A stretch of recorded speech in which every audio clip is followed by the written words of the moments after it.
Bero maringre manoyudi koro oyangore ni en marawera moro ma jahigni 17 ne ochiele kod magine kadak Mama Wayne igwenge ma Malindi kaunti ma Kilifi. Kaluwore kod jonyuol mare giwacho ni wuodgi ne odhi kod osiep mare arus moro to kanye mane romo kod obila mawachore ni nochiele gi magina mochuo wito ngimane. E seche mar riwruok mar IPOA ochako timo nonro margi, anyuola mar mosenindo koro dwaro mondo mi obila okaw okang' mapiyo kendo timo nonro mar ndhiyo achich mitudo kod nek makamano.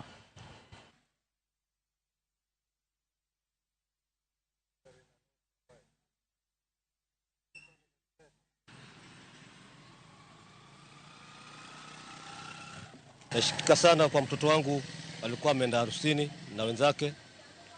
Kufika pale harusini, sasa vile kucheza na wenzake, mbele kutoka askari. Sasa vile wanakimbia wale vijana, akapigwa risasi, akaanguka na akafariki hapo.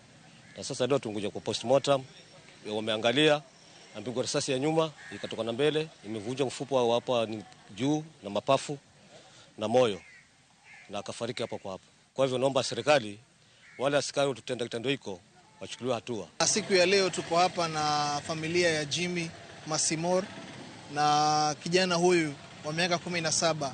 Kwetu kama shirika la Haki Afrika ni kusema ya kwamba tunaomba IPOA waingilie kati swala hili. Tulikuwa na wao wa investigate wale police officers ambao wametumia bunduki zao ili tuweze kupata haki kwa familia.